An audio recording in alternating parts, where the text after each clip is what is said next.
Oke. Oke. Action. Selamat pagi teman-teman. Hari ini, oh maaf ada kejadian kejatuhan itu tuh barang di depan kayaknya. Oke bro, hari ini saya sama teman saya dari mana? Saya asal dari Cianjur. Dari Cianjur. Ini cuman bicara-bicara tentang santai lah, bicara santai dengan kamu di Gemba. Gimana perasaan kamu pertama kali ke Jepang, ya istilahnya bicara-bicara seperti itu. Dari Cianjur, dari LPK mana? Saya dari Bogor, LPK Jiritsu Nusantara. Oh, LPK Jiritsu Nusantara. Yang keberapa? Jiritsu Nusantara kan banyak, ada yang pertama, ada yang kedua, ada yang ketiga, ada yang keempat, ada yang kelima. Alhamdulillah saya mungkin dari angkatan 1. Saya Raja Wali angkatan 11. Beuh, angkatan 11 berarti udah Beranggotakan 10 orang. 10 orang itu. Alhamdulillah semua udah di Jepang semua. sudah di Jepang semua. Di kerja di bagian apa?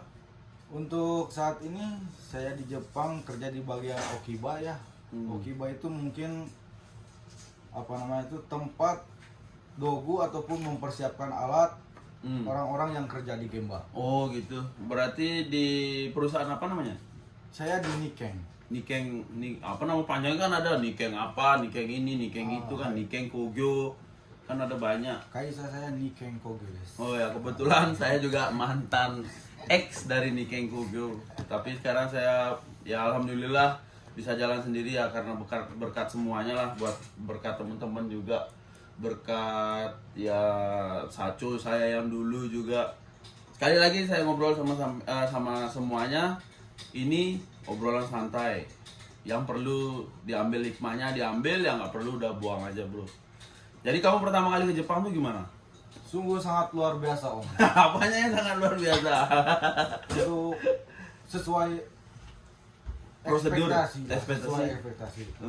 Begitu pertama kali saya nyampe turun dari pesawat itu kan. Oh makasih kopinya. Ini kopinya nih, saya siapin kopi nih. Nyampe di Bandara Narita itu sungguh sangat luar biasa. Hmm. Lalu saya melihat ruang lingkup di kehidupan di Jepang itu kan sungguh sangat bersih. Itu ekspektasi pertama tuh sangat real sekali. Dan apa ya? Sungguh sangat luar biasa gitu om. Sangat membahagiakan sekali. Karena Karena kamu nggak pernah lihat di Indonesia ya? apa? Di Indonesia nggak pernah bersih. Ya begitulah. Sungguh sangat Beda bertolak sekali. balikan sekali. Iya, beda Jepang kan? dan Indonesia. Ya. Berarti kamu sekarang udah berapa tahun ada di Jepang? Saya mungkin masih sekitar 8 bulanan om. 8 bulan ya? 8 bulanan ya. Saya Berarti kalau sama saya sudah 12 tahun 12 ya, tahun, dari umur 19. Sekarang kamu umur berapa? saya 24. 24 ya? Ya, namanya orang kerja ya pasti ada enaknya ada enggaknya. Sekarang kalau kerjaannya kamu kayak gimana? Enak apa enggak? Kamu nyaman nggak hidup di Jepang nih sekarang nih? Untuk masalah hidup sungguh nyaman. Nyaman? Karena enak sekali Hmm. hidup di Jepang tuh. Karena Cuman, banyak orang Indonesia atau banyak. gimana? Banyak senpai-senpai yang Indonesia ya juga kan? mungkin untuk pertama karena banyak orang Indonesia, kedua alhamdulillah saconya baik juga, ruang lingkupnya enak juga. Ya kalau masalah Sacu saya percaya sih, orang saya 11 tahun saya di sana kan. Masalah Sacu saya pasti percaya lah. Udah pasti enak lah Sacunya itu kan. Sera Sacu kan? Saya rasa saco. Iya. Terus kerjaannya berarti cuman bersih-bersih, kata Zuke kayak gitu, nyiapin barang. Ya jadi kalau Mungkin ya banyak anak-anak yang di Indonesia yang mau berangkat ke Jepang nih pasti berpikir di Jepang itu enak. Perasaannya gimana kalau kerja? Namanya orang kerja enak nggak? ya namanya kerja ya ada enak gak enaknya gitu ya. Yang pasti untuk rekan-rekan yang mau datang ke Jepang, tolong yang pertama itu ya disiapin masalah bahasanya. Woi, nih dengerin nih bro, ini penting nih. Yang kedua juga Hmm. disiapin masalah mentalnya. Hmm. Dan yang poin ketiga, tolong disiapin masalah fisiknya juga. Waduh, kalau fisik kalau dulu sama saya nggak pernah main pukul, main kasar nggak pernah, tapi saya main push up aja bro. Jadi kalau nggak bisa ini apa, barang apa namanya, bahasa Jepang nggak bisa, biarpun itu orang Indonesia, orang Cina, orang Filipina, orang semua orang pasti saya suruh push up. Karena apa? 1 tahun kalian ada di sini, saya pernah bilang di YouTube saya yang sebelumnya, saya bilang kan 1 tahun pertama kalian pasti bakal sengsara di Jepang, bener nggak? Benar. Tahun kedua kalian bakal senang, santai, pokoknya tenang lah. Tahun ketiga lebih nyaman lagi. Sekarang baru 8 bulan. 8 bulan aja udah nyaman. Apalagi seterusnya, bro. Sama kayak nikah, bro. Kalau pertama pasti pusing. Harus mikir ini, mikir itu. Tapi kalau udah ini kan nyaman. Bener nggak? Benar sekali. Terus kalau masalah gaji aman? Aman. Semua aman. Aman, nggak ada protes, nggak ada. Pertama kan ada tanda tangan pertama tuh harus apa-apa. Ya paling gaji pertama kan pasti kosong ya. Oh, ya. Karena bukan kosong, karena kita harus beli Ya, seperti ke perlengkapan kayak sepeda, ya, terus kayak tempat buat tidur, bayar ini juga hokeng kan, semuanya. kan. Yacing, hokeng kan, semuanya itu. Siapa namamu? Lupa aku tadi. Nurdiansa, Om. Nurdiansa. Paling Ini teman-teman suka bilang nama saya tuh Nurdin, panggil. Nurdin ya. Ini Nurdin dari mana? Saya dari Cianjur. Cianjur. Saya tembusan LPK Jiritsu Nusantara yang berada di Bogor. Wes, itu Nusantara, Jiritsu Nusantara. Aduh, hampir jatuh saya. Terus masalah kerja kan udah. Kerjaannya berarti cuman bersih-bersih, kayak nyiapin barang. Terus ya. Gimana? Kamu pertama kali datang ke Jepang tuh pasti lihat orang Jepang. Bahasanya gimana? Bahasanya pasti 100% berbeda. Yang kamu pelajarin di Jiritsu, saya tanya jujur sama kamu. Jujur. Yang kamu pelajarin di Jiritsu keluar nggak dari Jepang? Sangat benar jauh berbeda sekali. Itu udah pasti ya? Pasti itu Pasti. Makanya yang kamu pelajarin yang ada di Jiritsu itu untuk kamu ngomong sama senpai Tachi. Tapi kalau senpai Tachi bilang sama kamu pasti bahasanya beda. Kayak misalnya ini ya, saya pakai bahasa Jepang. Misalnya Tenoko tote kudasai. Pasti berbeda kan? Sangat berbeda. Ada yang ngomong bilangnya nokogiri tote kudasai. Tapi nggak pakai kudasai dia. Hai. Tote pasti gitu dia ngomong kan? Saudara. Nggak pakai bahasa dasar kayak desne. Jadi untuk sekedar wawasan ya, yang belajar di LPK itu emang kepake, tapi untuk sekedar wawasan lebih alangkah baiknya cari kayak searching di YouTube lah. Ya, bahasa kasar. Bahasa untuk Di Gemba ataupun kerja lapangan itu beda-beda lagi soalnya. Kecuali kalau kamu kerja di perhotelan ya, itu Kalau harus. perhotelan Kaigo itu teneng sekali. Iya, harus teneng bahasanya. Tapi kalau untuk di Gemba itu Gemba karena apa ya? Karena bahaya juga mungkin, bahaya barang jatuh atau apa kan, berbahaya sekali. Karena terlalu repot gitu kalau menggunakan teneng itu pengucapannya itu. Misalkan mau ada bahaya lalu penggunanya teneng kan keburu ketimpa kecelakaannya. Ya kayak gitu gini kan. istilahnya nih, misalnya nih, Abunai des, masa bilang kayak gitu kan? Woi Abunai, pasti gitu semuanya. Pasti. Woi Abunai bakero gitu, pasti gitu kan? Kayak istilahnya seperti itu tuh bahasa kasar ya. Tapi kalau di Gemba pasti ya ada yang bahasa kasar, bahasa halus.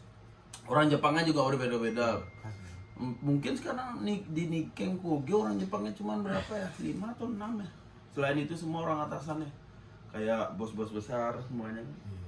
Sekarang aja bucunya aja orang Indonesia. Bucunya orang Indonesia. Ya dulu sih saya masih di bawahnya bucu lah, masih pegangan anak Kensu. Saya tahu lah gimana keluh kesahnya dia, bro. Kerja kayak gimana, bangun pagi kayak gimana. Ya saya sering marahin karena saya masih ingat omongan saya. Kalau kamu masih dimarahin itu berarti dia masih sayang sama kamu. Betul sekali. Kalau dia sudah nggak marah sama kamu berarti dia udah benci sama kamu. Biar kamu mau ngapain itu terserah kamu. Kan bener kan? Benar sekali. Kamu sampai sekarang masih dimarahin nggak? Sekarang untuk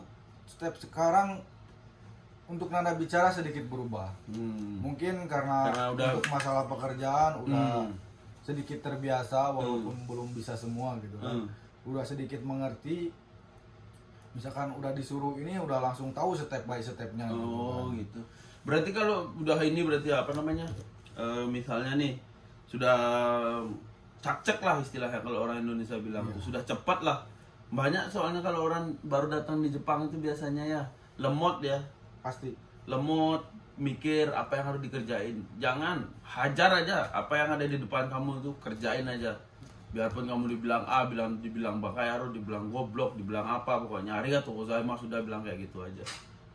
Itu namanya kan perjalanan hidup, bro. Nggak ada orang yang bisa langsung tiba-tiba langsung kayak saya, kayak senpai Tachi kan nggak mungkin juga kan. Pelan-pelan jadinya dia. Pasti step by step dia kayak tangga kan. Terus apa lagi ya? Keluarga gimana di Indonesia? Alhamdulillah keluarga sehat untuk saat ini. Walaupun pas kemarin-kemarin tuh di daerah Cianjur ada bencana alam gede itu. Alhamdulillahnya keluarga saya selamat semua. Oh gitu. Ya walaupun saudara saya itu ada rumahnya yang hancur om, tapi alhamdulillah anggota keluarganya masih aman. Aman semuanya, alhamdulillah, amin amin. Bahaya soalnya bro, gempa bumi di Jepang ini udah kayak hampir tiap hari kita ngerasain gempa bumi di Jepang. Udah kayak makanan sehari-hari. Iya, gara-garanya cuma apa ya? Di Jepang ini kuat konstruksinya itu aja ya. Iya. Kita juga biarpun ada gempa nggak mungkin keluar lari-lari. Kalau di Indonesia harus keluar mungkin lari-lari ya. Itulah hebatnya Jepang bos. Ya, Jepang bos. Jepang bos katanya, senggol dong. Ini anak Gemba bos. Jadi kalau kalian yang masih ada di Jiritsu, masih ada di LPK, masih ada di mana aja ya tentang di Indonesia. Pokoknya di Indonesia yang untuk pengiriman anak-anak yang mau berangkat ke Jepang ya mungkin cari YouTube yang bisa ekspektasi untuk berangkat ke Jepang, bahasa-bahasa kasar semuanya itu paling penting kayaknya daripada yang nonton YouTube yang bahasa yang benar-benar halus atau apa. Bukannya sih saya menyarankan tidak nonton YouTube yang kayak gitu. Coba cari dulu lah. Cari YouTube yang gimana? Yang untuk yang wawasannya itu lebih misalkan menyesuaikan dengan kerja-kerja seperti di lapangan gitu kan. Karena 180 derajat itu sangat berbeda bahasa yang digunakan itu. 180 bro. Lagi 20, 200 pusing malah mau muter. Makanya pasti kalau anak-anak Ichinen saya itu bingung masalah bahasa pertama tuh, masalah kerja belum ngerti, terus kebiasaan juga kadang kebiasaan yang di Indonesia masih ada. Nah, gitu. Kadang rata-rata orang Indonesia yang kena marah tuh sama senpai-senpainya seperti itu. Jadi apa namanya? Kamu masih kirim-kirim orang untuk orang tua masih kirim? Masih kiriman. Ya, kan banyak nih anak-anak yang belum baru datang nih. Kadang-kadang nih baru datang dia tanya kan? Iya. Pai, gimana cara kirim uang? Pai, gimana caranya? Gimana caranya kalau kamu? Kamu pakai jasa pengiriman apa? Kan ada jasa pengiriman banyak tuh. Saya pakai Kyodai. Pakai Kyodai. Ada yang SBI juga kan? Terus apa lagi satu tuh? Apa lagi satu? Yucho. Bukan Yucu. Kalau Yucu kan memang untuk ngirim ke ininya. Ada kok lagi satu apa sih? Smile. Apa pokoknya itulah. Cari aja pasti ada. Itu kamu cari, mungkin di Facebook ada, di Instagram ada, di mana-mana ada. Itu cek aja dulu semuanya. Jadi kalau ngirim ya kamu tahu sendirilah kebutuhan orang tua berapa, kamu kirim berapa. Jangan kamu kirim semua. Satu, jangan kamu kirim semua. Nah, itu benar sekali. Bisa-bisa kamu pulang kamu nggak punya uang, bro. Serius. Jadi untuk sekedar wawasan juga ya, kalau nanti misal orang tua butuh uang tuh, sebisa mungkin kamu nyisain uang tuh jangan mepet-mepet banget gitu. Sebisa mungkin kebutuhan kamu sehari misal, bukan sehari, per bulan tuh 3 mang, kamu harus nyisain 5 mang. Atau di dalam bahasa Indonesia mungkin sekitar 5 jutaan lah gitu. Kalau jadi kamu 3 jutanya ditabung, 3 jutanya belanja. mepet-mepet banget, kan di sini tidak tahu apa yang akan terjadi kan. Kalau kamu nggak pegang uang sama sekali, bingung. Benar. Masih kalau semisal mending kan kamu punya senpai ataupun ada rekan-rekan yang lain yang punya. Kalau nggak ada, kamu bingung sendiri. Itu untuk antisipasi, jaga-jaga. Bukan berarti ingin terjadi hal sesuatu gitu ya, tapi menjaga lebih baik gitu kan. Mudah-mudahan nggak ada kan. Ya, amin.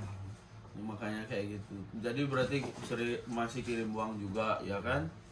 Terus kedepannya gimana kamu nih maunya, maksudnya mau enco atau gimana? Mungkin kalau kamu memang senang kerja di Jepang harus enco atau gimana? Iya, kalau untuk kedepannya rencana saya pengen enco.